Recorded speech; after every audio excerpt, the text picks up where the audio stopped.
The coffee cup slipped from his hand. For a brief second, time seemed to stop inside the crowded cafe. The porcelain cup shattered against the floor, hot coffee spreading across the polished tiles as dozens of startled faces turned toward the noise. But billionaire CEO Rowan Mercer didn't notice the whispers around him. His eyes were locked on a little girl standing near the entrance. She couldn't have been older than 6. And she was staring directly at him. A strange expression filled her small face, not fear, not excitement, but recognition. Then she pointed toward him and said something that made every color drain from Rowan's face. "Mom, that's the man from my dream." Before we begin this unforgettable story, take a moment to like, comment, share, and subscribe to Lifeline Corner if you believe kindness deserves a second chance and that some people are brought into our lives for a reason. The bright afternoon sun streamed through the large windows of Willow Bean Café, painting golden patterns across wooden tables and laughing customers. It was an ordinary day for everyone else. But not for Rowan Mercer. At 39 years old, Rowan was one of the youngest self-made CEOs in the country. His technology company was worth hundreds of millions, his face appeared in magazines, and investors fought for opportunities to work with him. Yet behind the expensive suits and successful headlines was a man carrying an emptiness that no amount of money could fill. 8 years earlier, his wife had died during a sudden illness. They had spent years trying to start a family, but life had never granted them that blessing. After her death, Rowan buried himself in work. Success became his shelter. Board meetings replaced family dinners. Business flights replaced vacations. Profits replaced happiness. People admired him from a distance, but very few truly knew him. The loneliness followed him everywhere. It sat beside him in private jets. It followed him through luxury penthouses. It greeted him every night when he returned to an empty home. That afternoon, after an exhausting meeting, Rowan had entered the small cafe simply to escape the pressure of his life for a few minutes. He never expected his entire world to change. The little girl stood beside her mother near the entrance. Her name was Elsie Hart. Her mother, Nora, immediately looked embarrassed.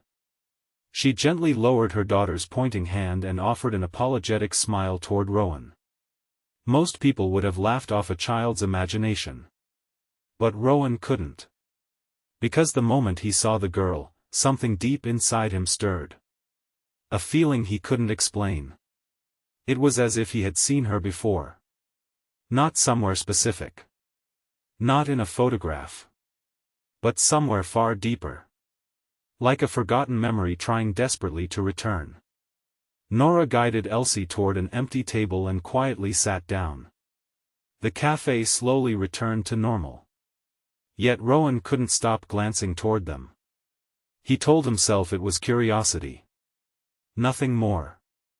But every time the little girl looked at him, that strange feeling grew stronger. Finally, as fate would have it, Elsie approached his table. Children had a way of crossing boundaries adults carefully maintained. She stood beside him with complete confidence. Her blue eyes studied him thoughtfully. Then she smiled. A smile so pure that it instantly softened something inside Rowan that had been hardened for years. She placed a folded piece of paper on the table. It was a drawing. A child's drawing. Simple stick figures. A little girl. A woman. And a man standing beside them. Above the drawing was a bright yellow sun. Rowan stared at it silently. Then his heart nearly stopped. The man in the drawing wore the exact same watch Rowan was wearing. Not similar. The same distinctive design. Even more shocking, the figure had a small scar drawn above his eyebrow. Rowan had that scar. A scar he received during a childhood bicycle accident. Very few people even noticed it anymore. His throat tightened. How did she know? He wondered. Nora arrived moments later, clearly concerned. She apologized again and explained that Elsie often talked about vivid dreams. Dreams that felt real to her. Dreams involving places and people she had never met. Normally Nora ignored such things. Children imagined all sorts of stories. But lately, the dreams had become increasingly detailed. And one particular dream had repeated itself for nearly a year. In that dream, a kind man helped them during a difficult time. The little girl always described the same face. The same scar. The same watch. The same smile. And now, somehow, that face was sitting inside a cafe several miles from their home. Rowan felt chills run through his body. Logic told him this was impossible. Coincidence. Nothing more. Yet something about the situation felt larger than coincidence. When Nora and Elsie prepared to leave, Rowan surprised himself. He offered to pay for their lunch. Nora politely declined. But Rowan insisted. It wasn't charity. It wasn't pity. He simply didn't want them to disappear from his life after only one encounter. For reasons he couldn't explain. Over the following weeks, fate seemed determined to bring them together repeatedly. Sometimes Rowan would encounter them at the park. Sometimes at the bookstore. Sometimes at community events. The city wasn't small enough for such frequent encounters to feel normal. Each meeting strengthened the connection. Elsie grew increasingly comfortable around him. And Rowan discovered something unexpected. He enjoyed being around her. He enjoyed hearing her stories. He enjoyed watching her excitement over simple things. For the first time in years, he found himself laughing genuinely. Not the polite smile he gave investors. Not the calculated confidence displayed during interviews. Real laughter. The kind that came from the heart. Meanwhile, Nora slowly opened up about her life. She worked 2 jobs. Her husband had abandoned them years earlier. Medical bills from her father's illness had left the family struggling financially. Every day felt like a battle. Every month brought new worries. Yet despite everything, she remained remarkably kind. There was strength in her. A quiet resilience Rowan admired deeply. As the months passed, their friendship grew. But so did Rowan's confusion. The dream still haunted him. He couldn't stop thinking about it. Then one rainy afternoon, everything changed. Rowan received a phone call from the hospital. His elderly aunt, the woman who had helped raise him after his parents' deaths, had suffered a stroke. He rushed to the hospital immediately. Hours later, exhausted and emotionally drained, he sat beside her bed. His aunt's condition stabilized. But before falling asleep, she said something unexpected. Something that would connect the final pieces of a mystery spanning decades. She mentioned a woman named Evelyn Hart. A name Rowan had never heard before. Or so he thought. Then she explained. Years ago, before Rowan became successful, his late mother had secretly sponsored a struggling young woman and her daughter. The woman had been trapped in poverty and escaping an abusive situation. Rowan's mother paid their rent, bought groceries, and helped them rebuild their lives. But she never told anyone. Not even Rowan. She believed kindness was most meaningful when no recognition was expected. The name lingered in Rowan's mind. Hart. The same surname as Nora and Elsie. His pulse quickened. Surely it couldn't be connected. Yet he needed answers. The next morning, he began searching through old family records. Boxes hidden away in storage. Letters. Receipts. Photographs.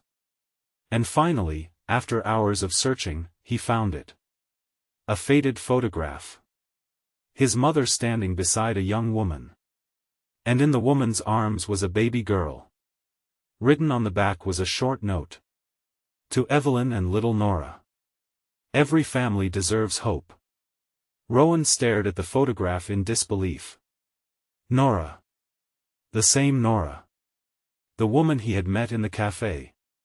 the mother of the little girl who dreamed about him. Tears filled his eyes. His mother had changed their lives decades ago. And somehow, years later, their paths had crossed again. Not through planning. Not through chance alone. But through a chain of kindness stretching across generations. Suddenly Elsie's dream no longer seemed strange. Children often noticed connections adults overlooked. Maybe she sensed something before anyone else did. Maybe some bonds existed beyond explanation. When Rowan finally showed Nora the photograph, she broke down crying. She recognized her mother instantly. And for the first time, she learned the identity of the anonymous woman who had saved her family all those years ago. The two sat together for hours. Sharing memories. Sharing tears. Sharing gratitude. In that moment, both realized their lives had been connected long before they met. If this story is touching your heart, please take a moment to like, share, and leave a comment below. Stories like this remind us that even the smallest act of kindness can echo through generations and return when we least expect it. Months later, Rowan established a charitable foundation in his mother's name. The organization helped struggling single parents find housing, childcare, and education opportunities. Nora became one of its directors. Together, they transformed thousands of lives. And through it all, little Elsie remained the heart of their growing family. The lonely millionaire who once returned to an empty penthouse now found himself attending school plays, helping with homework, and sharing Sunday breakfasts filled with laughter. For years, Rowan believed success was measured by wealth. But Elsie taught him a different truth. The richest people are not those who possess the most. They are those who have people to love and people who love them in return. Before this story ends, I have one special request. Comment below. Kindness always finds its way back if you believe good deeds never truly disappear. Years after that unforgettable afternoon in the cafe, Rowan often thought about the moment a little girl pointed across a crowded room and recognized him from a dream. Perhaps it was coincidence. Perhaps it was destiny. Perhaps some mysteries are never meant to be fully explained. But one thing was certain. A simple act of kindness performed by his mother decades earlier had traveled through time, survived hardship, crossed generations, and eventually led a lonely man back to the family he never knew he needed. And sometimes, the greatest miracles don't arrive with noise or fanfare. Sometimes they walk quietly into a cafe on an ordinary afternoon, point across the room, and change a life forever.